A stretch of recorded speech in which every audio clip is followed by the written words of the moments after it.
What's happening, family? Dr. Joe here. Happy Saturday to each of you. Hope each of you are well and blessed.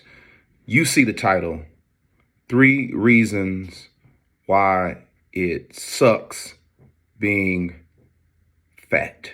Now, when you use those words, fat, in these sensitive times, people don't like it. People feel that it's a form of shaming. I'm not shaming anyone. I'm telling you I'm not sitting up here calling someone fat.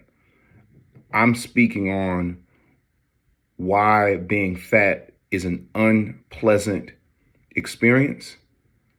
And I'm speaking from firsthand knowledge that I had the vast majority of my adult life.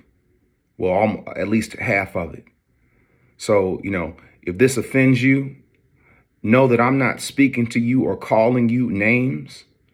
But I am speaking about myself and my negative experiences in hopes that it inspires you to do something about your obesity if you find yourself in that situation.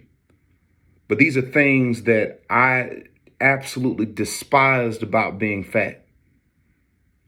And I bring them up because these are the things that keep me motivated in my lifestyle and keep me saying to myself, I'm never going back to who I was. The first thing that sucks about being fat is how it limits the type of clothes you can wear, men and women. I always had to go to the big and tall man stores and pay 3 times as much for clothes that were very plain and generic. I never could wear the trendy things or the things that I wanted to wear. I never could go to malls and look on a discount rack and get a $20 pair of jeans or a $10 shirt. You have to be smaller to have to get those types of deals because the vast majority of Americans are obese anyway. You can't wear the stuff, ladies, the cute tops that you see, the nice fashionable things that you see other folks wearing. Not to say that you want to be like anyone, but it may be a certain style that you want to wear, but your obesity limits the type of clothing you can wear. You got to hide things. You got to cover up things. I remember I never could go to the pool without a t-shirt. And you always doing the fat fluff. You know what I'm saying? You pulling the shirt off because you're ashamed of the rolls and the fat that's under the clothing that you're wearing.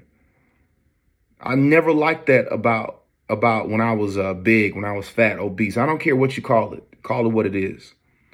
The second thing is how your size creates mobility issues in terms of traveling, getting in and out of cars. You getting in the car, you're grunting, you're getting out the car, I remember back in the day, I had to have a SUV. I had to have a truck. I think that's one reason why I'm going to stay in a coupe now. Ever since the first thing I did when I was losing weight and I got to the point to where I was small enough, I bought a coupe and have been driving the same type of car ever since. And I love it because I never could do that because my obesity, it limited my mobility. Another thing with mobility was travel, getting on airplanes. I couldn't ride in coach because I couldn't fit in the seat. And not only that, do you know how much it sucks when you're on a plane and you got to ask for a seatbelt extension?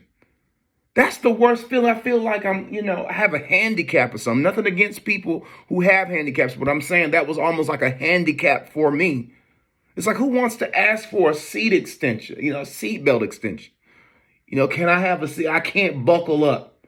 The seat belt, is not big enough to get around this gut and butt that I have. That's the worst.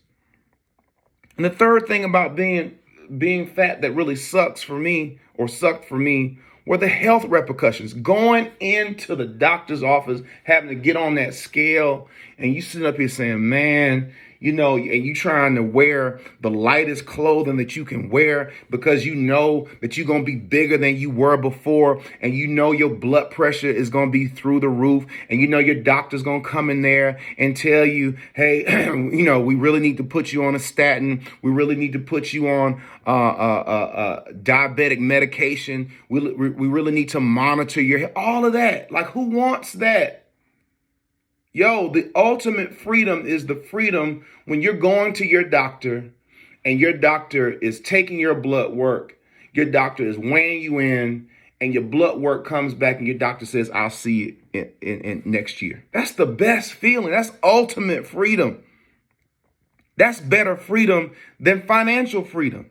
Not to say that financial freedom is not important, but listen, these are the things that whenever I feel like not doing the things that I know I need to do to not go back to that, these are some of the things that I think of that inspire me to stay in the race. These are the things that inspire me to say, get up and go. Go get the workout in. You know you don't need to eat that. You know you need to do what you're supposed to do. These are the things that have kept me in the race. So for those of you who have been able to lose weight, remember the things about your life that sucked. It may be different from these, but a lot of you can relate to this. And if you can relate to it, put what yours were in the comment section. And there are those of you who are watching this, you know you fat. And you know you don't like the lifestyle.